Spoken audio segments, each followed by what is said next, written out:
Welcome back, Algebra Express. The last time we were in Marecek 3.1, we were starting off doing linear equations. This time we are going to start talking about slopes. So last time we did linear equations, but we only graphed them using T-chart and plugging in numbers. And so we want maybe a little more thorough way to get to graphing a slope. And so this section, Marecek 3.2, we will talk about slope of a line. And so I want to start this off by asking you, what is a slope? And so I want you to think a little bit about that, why we do these next problems. So one way we can think about it maybe is a rate of change. So what rate of change, what is the rate of change of the checking account balance is what this first thing says. Okay. So if we're looking at the rate of change,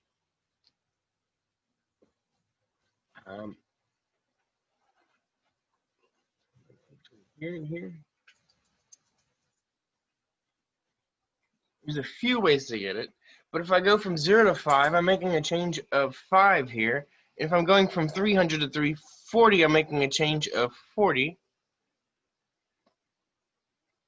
So you can pick two consecutive points, or you can pick any 2 points, really. So if I go up to, oh my God, 15,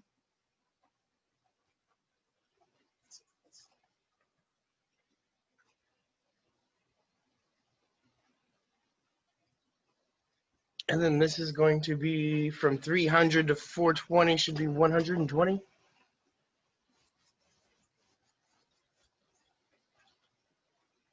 So we want the rate of change of this thing. It is the change in the y over the change in x. Is one way we can talk about slope. And so that would be 40 over 5. Or we can think about it as what, 120 over 40.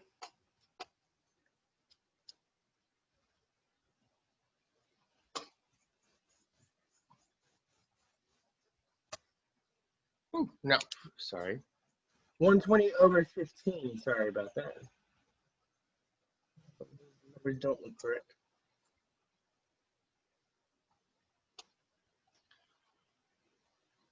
And so we can look at it as 45 over 5. We can look at it as 120 over 15. If we go this whole thing, it's like what, 40? 320 over 40 is another way. And so what you might notice about these things, these rates of change, is that they're all equivalent fractions. 40 over 5. So we can write this as just 8 over 1, or 8.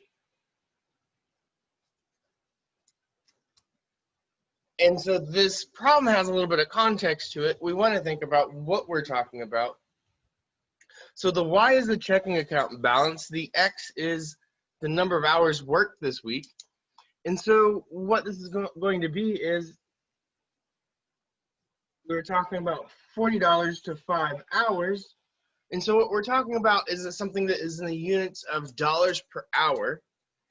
What this is saying is $8 per hour. All right. Okay.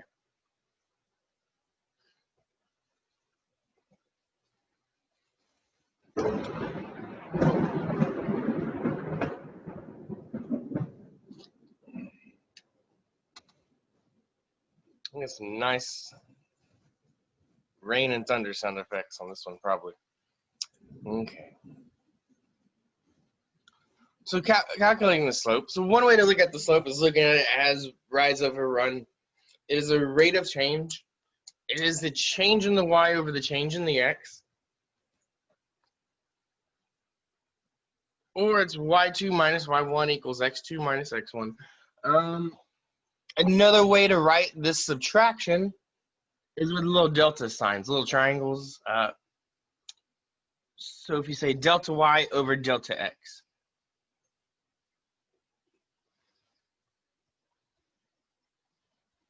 Okay,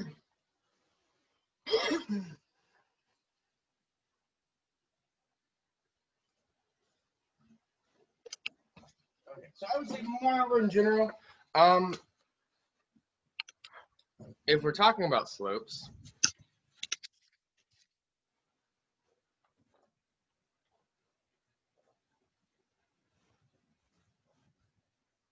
and I just to show what I'm talking about. Let's do them in red.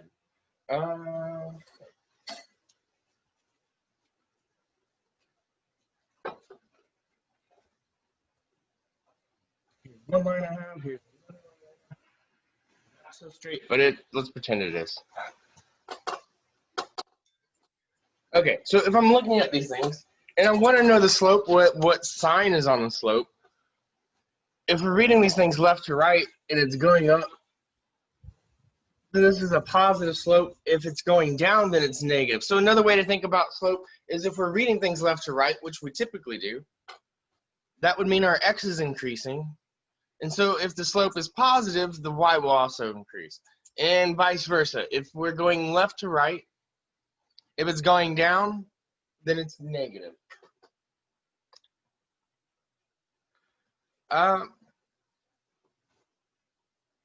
So there's a few ways we can think about slope. Ooh.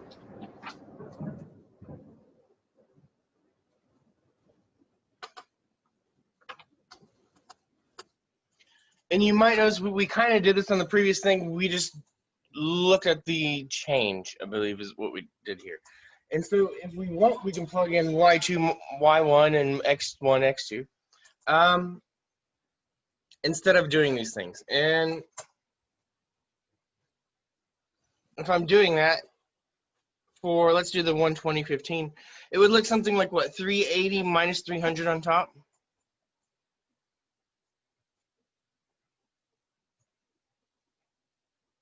No, sorry. Wrong number. 420 minus 300 on top. And I'm doing, what, 15 minus 0 on bottom. We'll give you the 120 over 15 like we got in the previous problem. Sorry, let's move that up. And so that's where we sort of got that 120 over 15 from in the previous problem. We were doing this, the y2 minus y1, x2 minus x1 equation.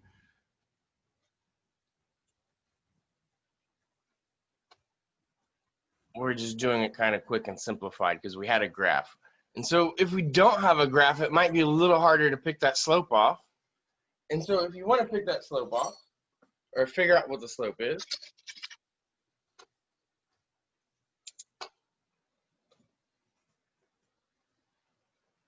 we're going to want to use that previous equation. Y2 minus y1 x2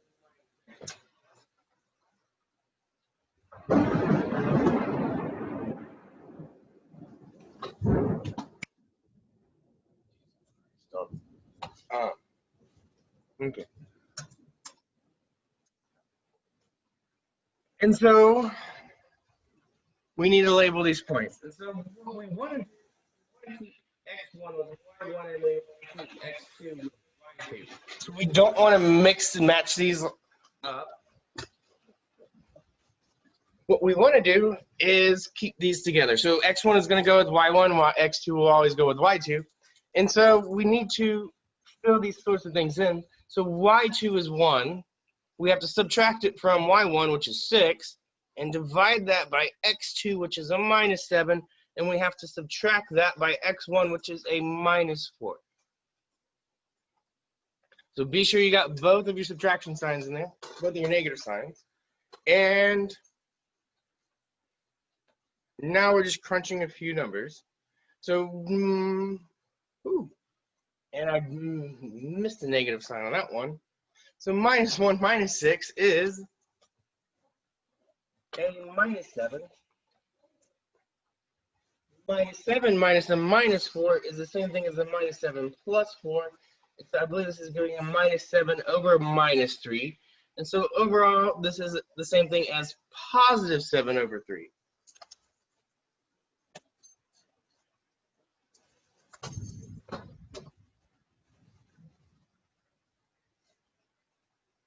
Okay.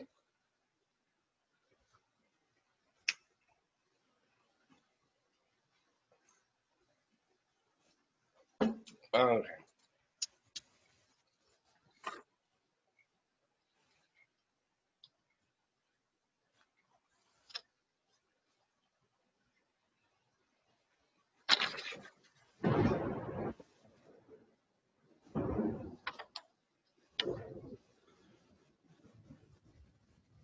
and I didn't do it, but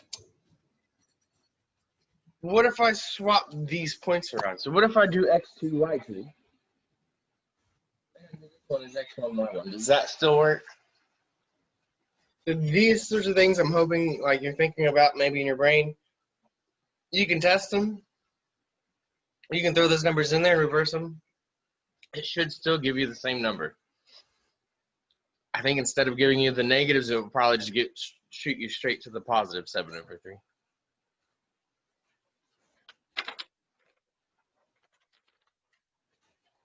Okay. And so this one, we want to read slope from a graph. So this is the same sort of thing we were doing like from that first page. We want to do the rise over the run.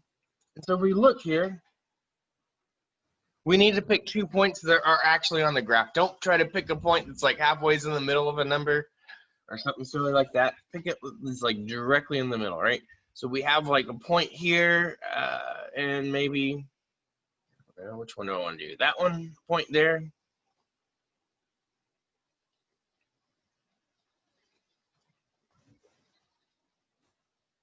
So I'm looking at rise over run here. My rise here is going to be 1, 2.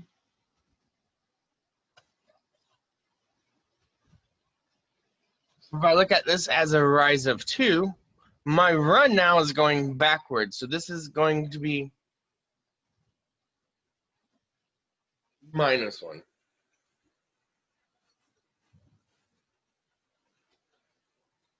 The other way I can look at it is if I go down and go right. Well,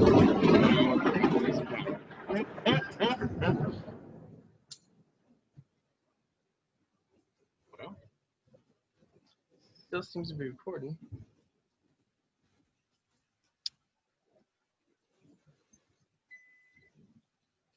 Okay, back on. Hopefully it lasts. Okay. So let's maybe pick 2 more points on this graph because our slope should be the same. Okay, welcome back. I just had a little bit of a power outage and then my Wi-Fi decided to kick off.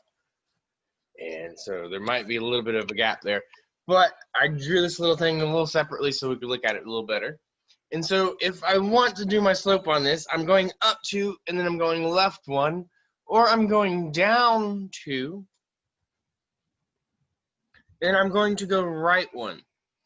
And so whether I'm doing rise over run, so whether I do 2 over -1, or I do a -2 over 1, you might notice these are both giving me a slope of a -2. And so this might help you go back to looking at these sorts of things as being the same thing, right? Whether I have the negative on top or the negative on bottom, overall it is going to be the same thing. Or I can put the negative out in front. So it can be bottom, top, or I guess I could have done one kind of out in front, right? And so these negatives are all the same. There's one negative there. There's one negative overall. Okay. And so pulling the slope from the graph, we just make maybe like these sort of triangle things. We're in the square coordinate system, so luckily we can make these sort of square triangle sort of things for our rise over run. The other one here,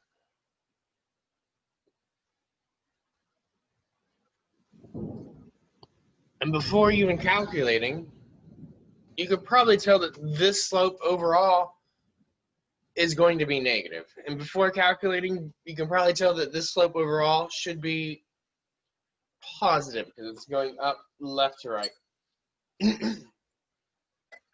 And so if we're looking at this thing, I want to pick a number. I don't know where this point goes through. It looks like we got a point maybe right here. So I want to do rise over run. So if I'm looking at this rise, I'm counting 1, 2, 3. So you might be able to tempted to put 3 there, But what you want to look at is the scale on your x-axis. And so the scale is going by 5. So if we're going 3, we're going from 5 to 20. 20 minus 5 is 15 right here. We have a similar sort of problem on the x-axis. So the y-axis is going by 5. The x-axis is going by, it's getting loud, by 2. And so we're going ahead 2. So I can look at this as a positive 5 and a positive 2. I'm going up 5 and I'm going right 2. The other way I can kind of look at this is if I go down 1, 2, if I go down 15 and I go left 2.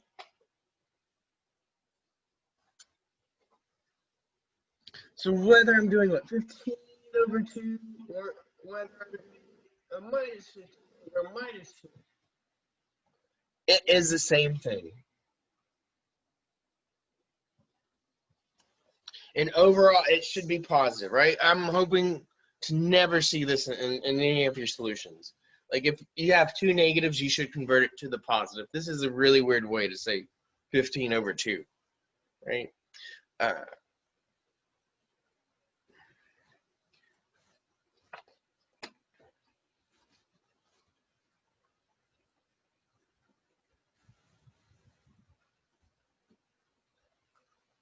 Okay, so now they want to talk about graphing a line using the slope and the y-intercept.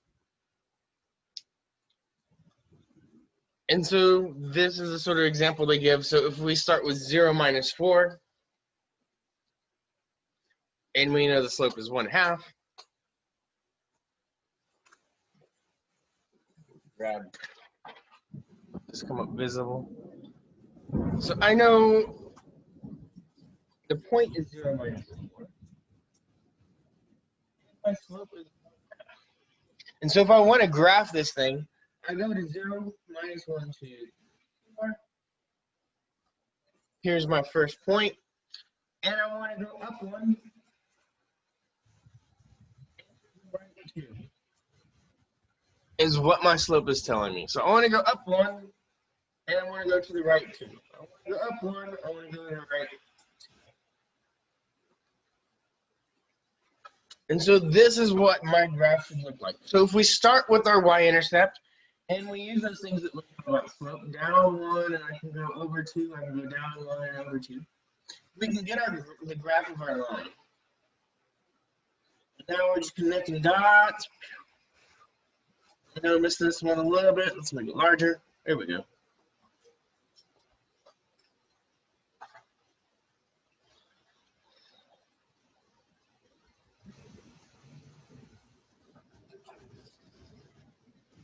Oh, here's where they officially talk about positive and negative slope. I guess I was getting a little bit ahead of myself.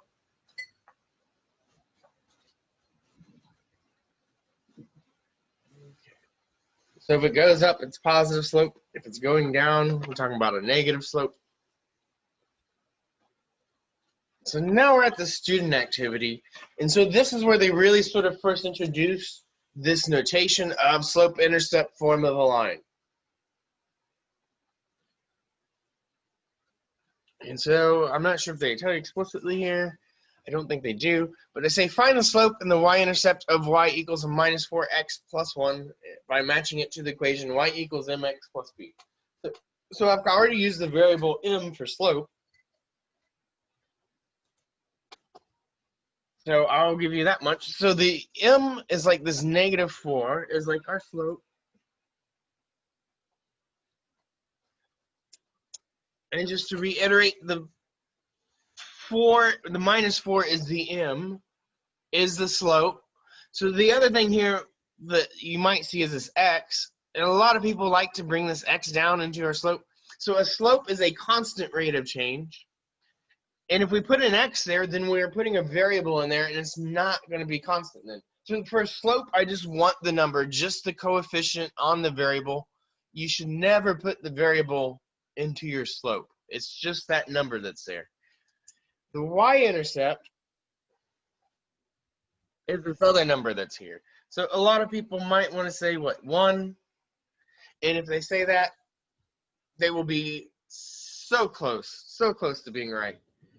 When I talk about a y-intercept, I'm talking about a point. I'm talking about the point 0, 1.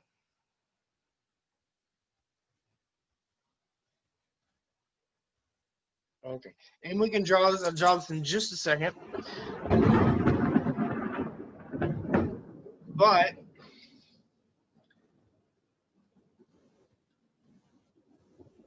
if you want to review sort of like what does it take here,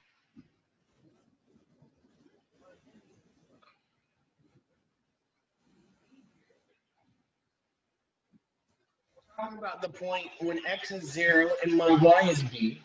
This is going to be my y-intercept.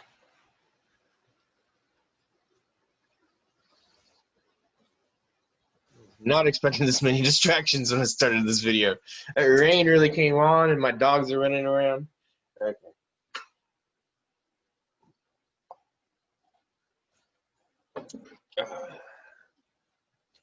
So we want to use the slope and the y-intercept to draw the graph.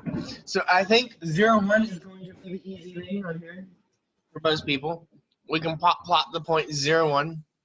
The other thing here is we have a slope of a -4. So our slope is -4. And you might be thinking, I need something over something. I need a rise over run, so this is a -4 rise. And I don't see a run here. But if I have a -4, I can always put a -4 over 1. So I can think about it as a -4 over 1, or I can think about it as a 4 over a -1. What this is saying is I want to go down 4, so 1, 2, 4, and then I want to go over 1, I want to go down 1, 4, and then I want to go over 1, or I want to go up 4, 1, 4, and then I want to go over 1.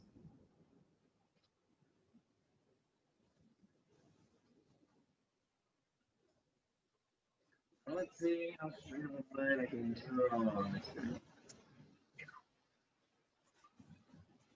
Okay, that's pretty good.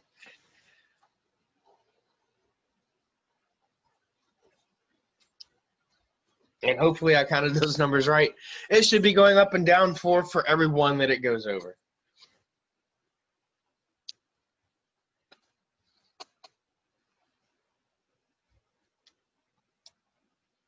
Okay.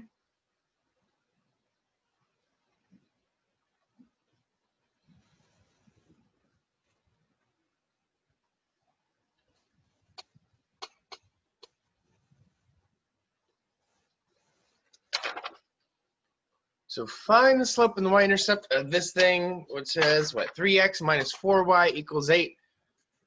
Oh, they give you what to do. I was going to ask you. So if we start out with something that's not in y-intercept or slope-intercept form, we start out with something that's not in slope-intercept form, and we want to know the slope and the intercept, the best way to do that is to put it in slope-intercept form. So slope-intercept form is another way of saying solve this thing for y. So this is going back. We're going to build upon the things that we know. So if you had trouble moving a variable, you might want to double down on that one because we're going to do it some more. 3x minus 4y. If we want to solve for y, the first thing we have to do is subtract that 3x over.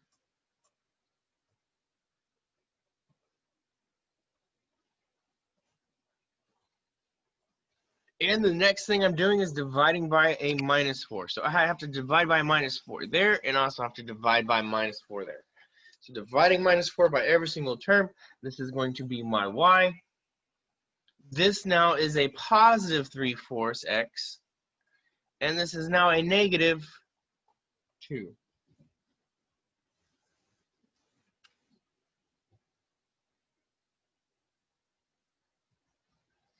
We have to do a little bit of moving around, subtracting, and then dividing. And if we do that,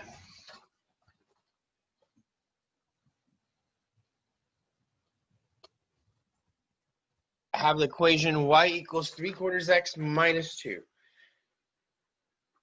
First thing I want to pick off is the slope. So the slope is this number that's attached to my variable x. It is the 3/4. That's it. Don't put anything else. Y-intercept is this thing that looks like 0, comma that number. So this looks like 0, comma. So be sure to grab that minus or that negative sign if it's there. You notice that this equation says plus b, so if this says minus, this guy had to be negative. So if we graph this, 0 minus 2, here's a rise over a run. Here's a 3 rise, 1, 2, 3 over 1, 2, 3, 4 run. And another 1, 2, 3 over 1, 2, 3, 4. So in general, I would probably try to find at least 3 points. Technically, you can do a line with 2, but that's a pretty big gamble. If you get 3, you can kind of see whether they're going together or not. If you get 2 and you mess up on 1, then you got the whole thing wrong. If you get 3 and you mess up on 1, it will probably be a little more obvious, right? Okay.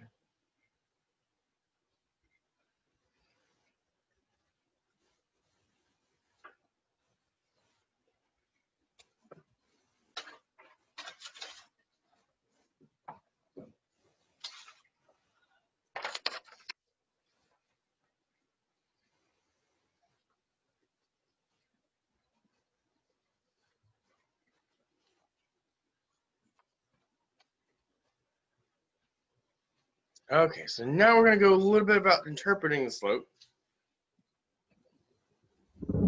So in this one, I don't even think we're actually going to do any sort of calculating in these ones. We're just going to look at the word problem and we're going to convert math to English and vice versa. We're going to look at this. So what does it say? It talks about the correct units. So the slope units,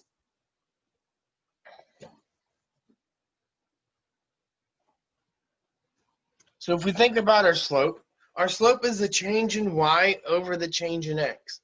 And so when you see this word per,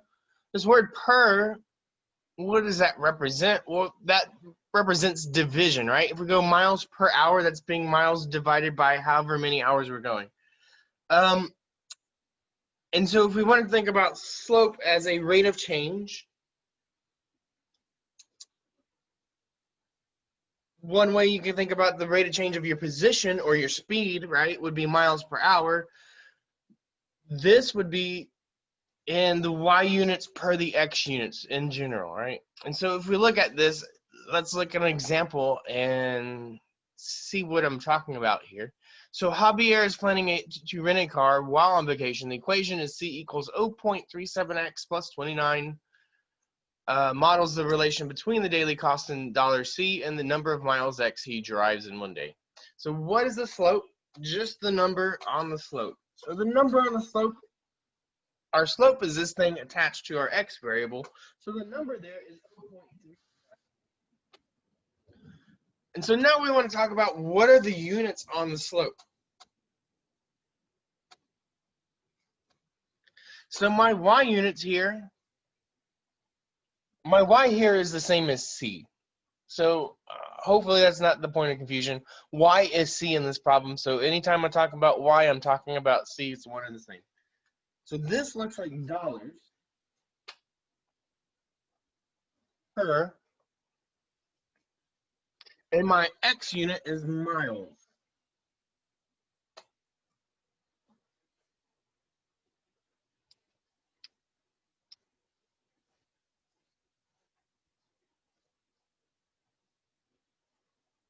Okay.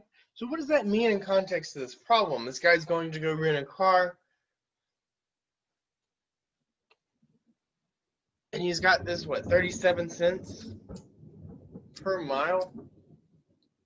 So they want us to write a short sentence that explains that.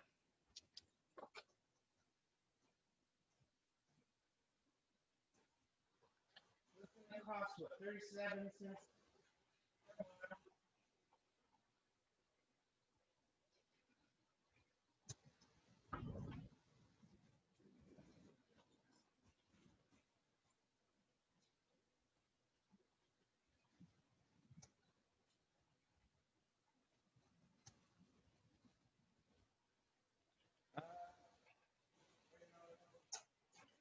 another way you could say it is that it costs 37 cents for every 1 mile. Okay. And so this is what it means when we say interpret the slope. We want probably at least 3 different things there, right? We want the number, we want the unit, and we want some general sort of context. What are we talking about? $37 per, or 30, sorry. This is in dollars, but when I say it, I should say it in cents, right? What does 37 cents per mile really mean, right? What is that in reference to? Well, it's in reference to the cost of the car. And so maybe I should put in the...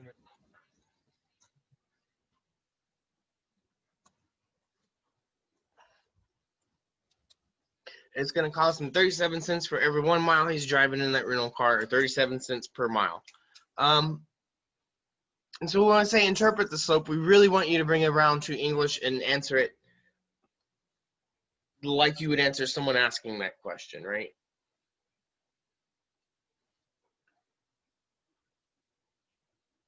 Okay. So the next thing, we're doing the same equation. So what are the 2 coordinates for the c-intercept? So we're talking about the y-intercept here. So for the coordinates for the y-intercept, it should look like something like what, 0, 29. So what are the units on the x? The units on the x are miles, and write the number from your ordered pair that matches those. So we're talking about 0 miles. And the other thing, what is C measuring? We're talking about dollars. And they want the number from our point that matches that. We're talking about $29.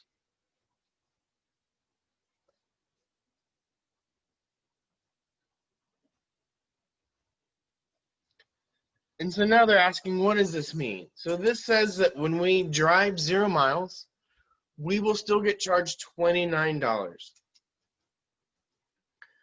And so there's a few ways that they might say this in the problem in English. So I'm going to spit them back at you. So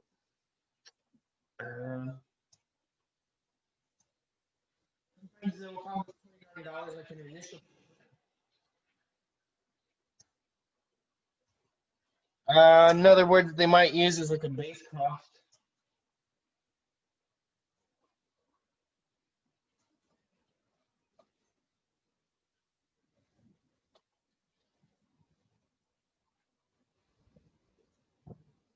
And that base cost is of $29. And that doesn't even matter if you drive the car at all or not, right? If you take that car from a lot, you're going to end up paying that company $29. So your cost of $29, even if you don't.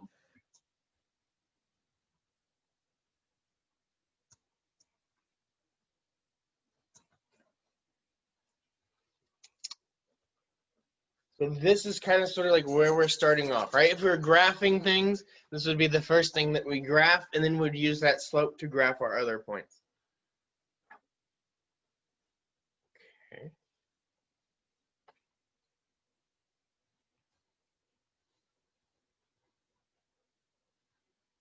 And so when he asks to interpret the y-intercept, I'm hoping you put some words down like this. So even if you don't drive anything, it's going to cost you $29. So put something that makes me know you know that, right? Okay, so now we're going to talk about slope of horizontal or vertical. There's a few ways to get at this. And so let's start. If I'm looking at this thing, I can pick any 2 points on here. So let's do, I think, 0, 2, and let's try, I don't know, 5, 2. If I'm looking at 0, 2, and 5, 2,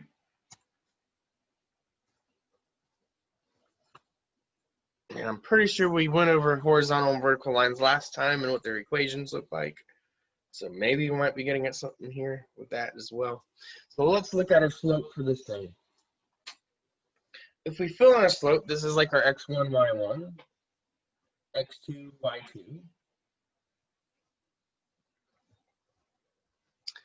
I can do on top, I can do something like 2 minus 2. On the bottom, I'm going to have something like 5 minus 0. 5. And now I think back to my pizzas and people. If I have 0 pizzas and 5 people, each person is going to get no pizza.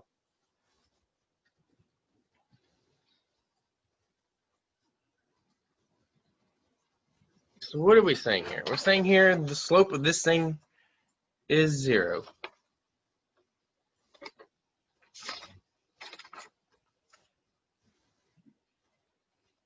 Maybe that makes sense. So if we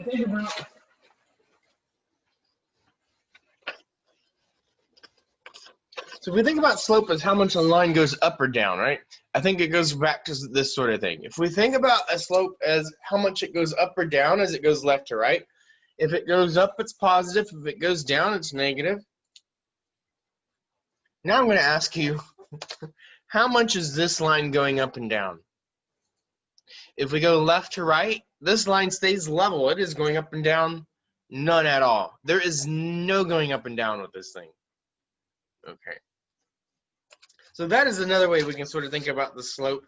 And hopefully this slope of 0 makes a little more sense when I say it that way. The other thing, and I figured it out, I threw my paper over here so I have it still. This is my slope for this thing. And if I want to go through it, y equals mx. I can absolutely do that, right? And so if I do that, well, this looks like y equals 0 times x plus my b, which is 2. And so what you might notice is like this is just 0. This is going to simplify out. And so I'm just going to be left with something that looks like y equals 2. And if we look, does that look like the y equals 2 line like we figured out from the previous lecture notes is what I'm trying to think. We did this in the previous lecture notes. And so this absolutely looks like the line of y equals 2.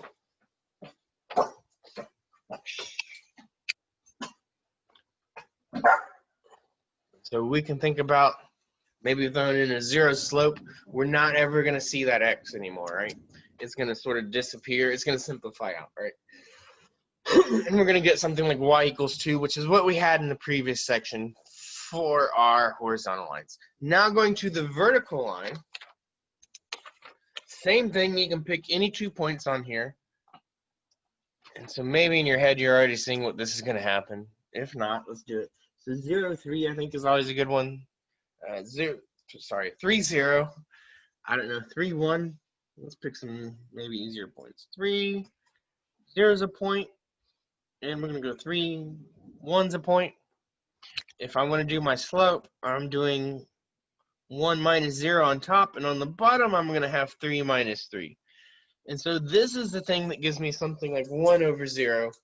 And anytime we see something divided by 0, we've unraveled math and we're undoing things that we're not supposed to. So this is undefined. And so this is an undefined slope. If I think about the way to write this, well, if I try to put it into mx plus b, things aren't going to go too great. So I can't actually plug it into this thing. This looks like an x equals line, and this looks like an x equals 3 line is what it looks like. And so maybe another way to sort of prove it to yourself that it's undefined is that we can't actually like go and throw it and plug it into this thing so easily.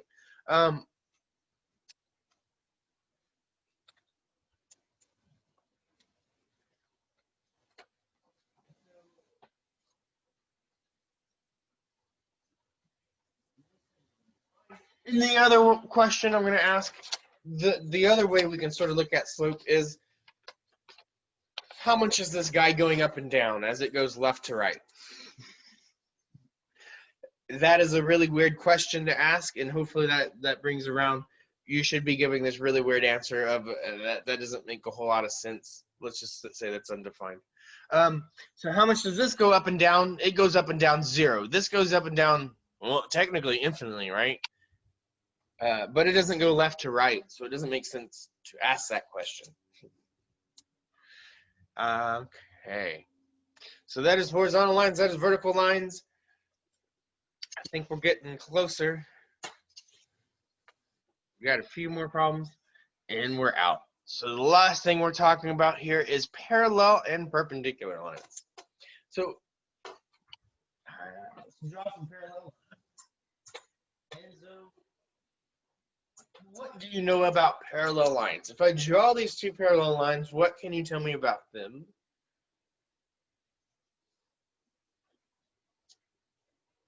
So one of the things about parallel lines is that they never touch. And so you might notice they have different starting points, maybe is what you could, one way you can think about it. They have different y-intercepts. But if they never touch, so up and over, they're never going to touch, then what about these two things? Their slopes have to be exactly the same. If they're not, they're going to end up intersecting somewhere there, right? And so for parallel lines, I'm going to start using some subscripts and using them fast, I guess. But let's say like this is our first line y1 and that's our second line y2. We might say something for parallel lines like the first slope is going to be the second slope.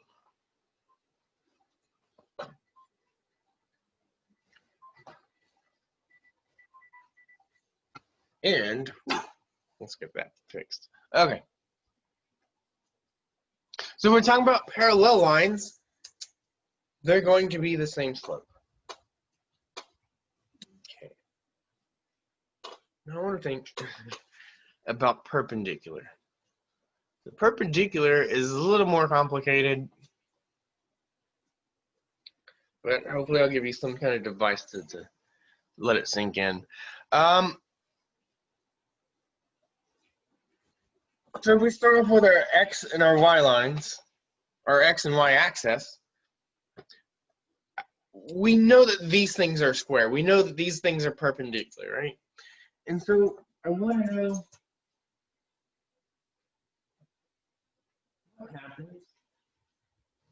Like a slope of, I think I'm going to do b over a. What if I go a units over and I go b units up? So I create this new line right here.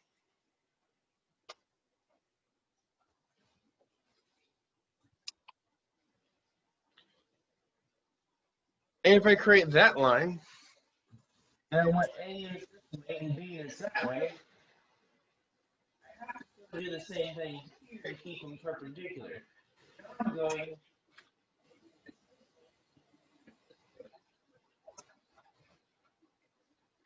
if I do that, that should keep them perpendicular. So I've just rotated these things the same amount, right? By a triangle of a units this way and b units this way. Same thing. I've rotated these the same amount, the same degree, right? So if I rotate these two things the same degree, they should remain perpendicular. But let's do this. I think I did this one y1. I did this one y2. So what does that say about our slopes? So this first slope looks like rise over run. So we're rising at b over a run of a. The second slope, we're doing rise over run. If we rise up a, we have to go b to the left, or we can do it the other way. If we go b to the right, we're going down a. So this looks like a negative a over b. And so in order to get perpendicular slopes, there are two things you have to do. You might notice going from b over a to a over b, we have to flip them, right? So we have to reciprocate things, and we have to throw a negative sign.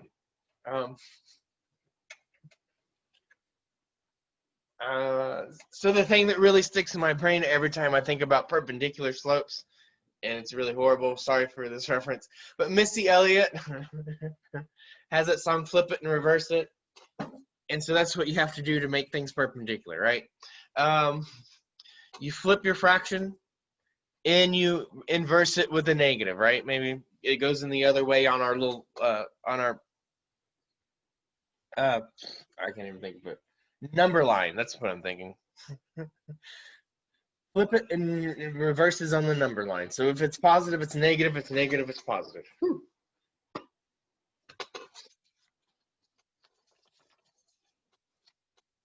So I didn't say everything in my brain makes 100% sense, but it helps me out and remember things. So it works somewhere in there. So now we want to actually do a few problems besides just talk about what these things are. So the slope's 2/3, and we want something that is perpendicular to this.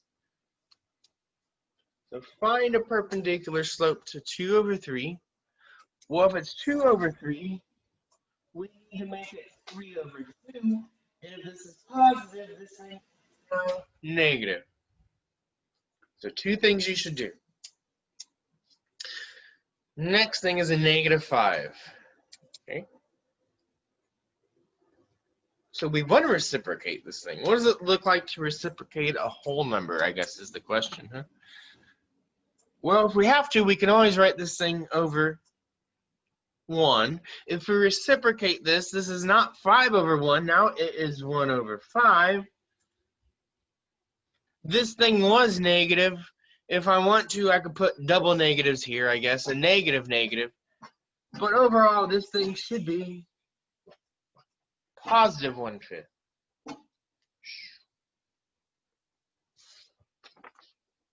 Okay.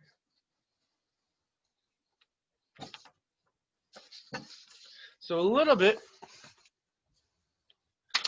about these perpendicular slopes. I know I have them written out like this way in my notes. So another way you might see them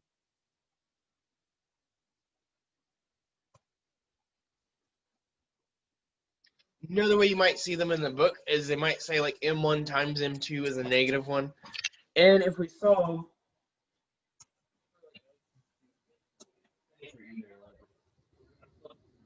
whichever slope we have, if we solve for M2, we get something like -1/M1. And so I guess I'll go ahead and anytime we see 1 over a number, all that really means is to reciprocate it, right? And so if we have like, I don't know, 3/4. So if we're starting out with 3/4 and we want to make it 4/3, right? We want to reciprocate it. If we just put it over 1, that should do it. And just a little bit of justification. Now, if we put it over 1, we have fractions and fractions. If we multiply both what, top and bottom by 4, we're there, right? We should be getting to this thing, right? 4/3. So that's all that this is really saying. It's saying to take the reciprocal and to negate it. So it's a big fancy way to kind of say the same thing that I just said earlier, right? So now we have these 3 problems. So let's go over these 3 right quick. We want to determine whether the given equations are parallel, perpendicular, or neither. So if we look at something like this, we look at part A. We can see the slope right away in that equation. The other one, not so much. So we might have to do a little bit of figuring to figure out what the slope of this thing is. So if I want to know the slope, and I don't know it, the best way that we have right now is to put this thing into slope-intercept form. So if we put this thing into slope-intercept form, we have to solve for y. So -2y is a -x plus 8. Now we're dividing everything by -2, so y equals, this is like 1/2 x, and we're dividing this by -2 to -4. You might have to solve these things a little bit.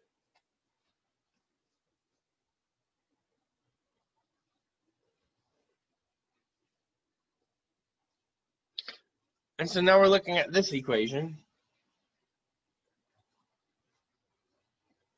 So this equation is the first equation. So we're looking at this equation and this equation are the 2 we're looking at. And so if we see what, y equals 1/2 x plus 10, and we see another one that looks like y equals 1/2 x minus 4, These two are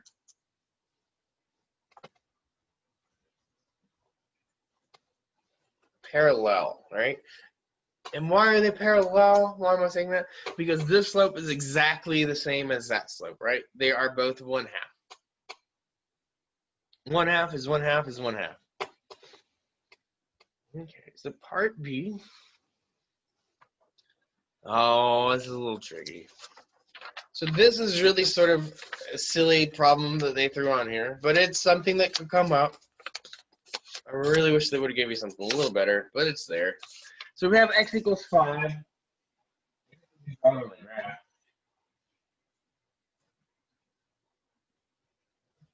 X equals 5. It looks like that line that's going through right there at the 5. The other one is y equals 4. Looks like the line that goes like that at the 4. And if we look at these two lines, we're working in the square Cartesian coordinate system. So because of that sort of property of this Cartesian coordinate system, we know that these two things are square. We know that they're perpendicular.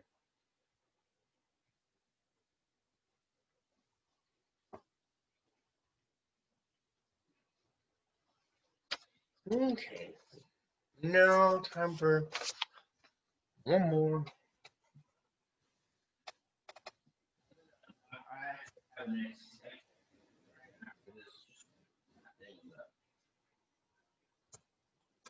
So I see these two things, x plus 2y equals 8, x minus 2y equals 8. So if you try to pick the slope off of this thing, I'm not sure what to tell you besides good luck on that. This you want to solve these things for y. You want to put them in slope intercept before you start trying to pick off the slope. So setting these things up in the right form will really, really help you. And if you don't, I don't know, bless you. X plus 2y equals 8. So I want to solve this for y. I want to subtract my x over. So 2y equals a minus x plus 8. And I got to divide by a 2. So y equals a negative 1/2 x plus 4.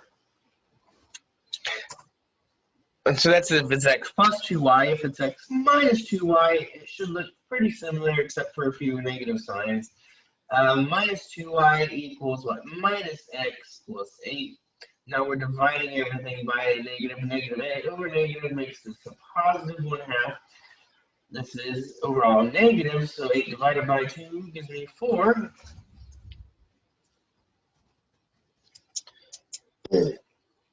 And so I'm looking at these things, and I want to know if they're parallel, perpendicular, or neither. And so are they parallel? Well, this is a half. Well, shoot, this is a half. This is a negative a half. Are those the same? They are not exactly the same. One of them is negative and one of them is positive. So not parallel. Are they perpendicular?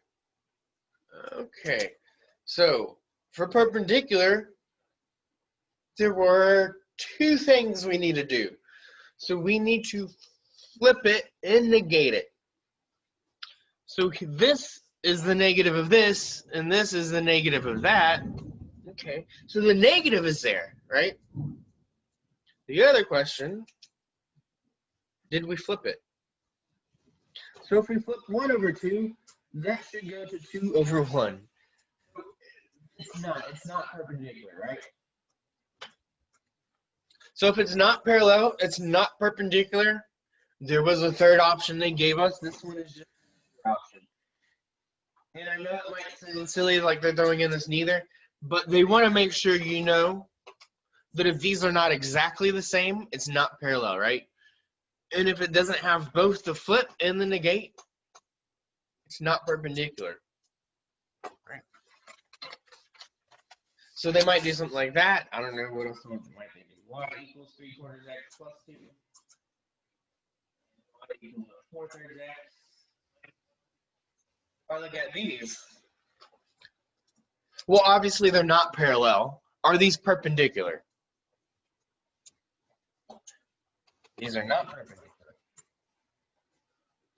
Why am I saying that? Well, these have the flip, but guess what? They don't have the negative, right? One of these should be negative and one of them should be positive. Okay. So one last problem. I want to throw in my own problem here. So y equals 4/3 x minus 9. And I want to do 3x plus 4y equals 8. I think it's the 2 that I had. Here we go. So y equals 4/3 x minus 9 and 3x plus 4y equals 8. What do we want to do here? This one is already solved, so we still want to solve this thing a little bit. So 4y equals minus 3x plus 8. We divide everything here by 4. Y equals a minus 3/4 x. And we divide these by 4, we can have something like plus 2. Ooh. Move it up a little bit. And so what we're looking at is this equation. And we're looking at this equation here. Let me try to get them both on here at the same time. Here we go. So what do we know about this and that? So this is 4/3. If we flip it, it becomes 3/4. If we negate it, it's negative 3/4. So I'm giving you this example because this one is perpendicular, and it is the way that most perpendicular lines will look, right? That other one was a sort of special case, so I wanted to give you something of your very own there, right? And with that, I think we are set for this lecture. So I hope to see you in class on Tuesday, I believe. Thank you and take care.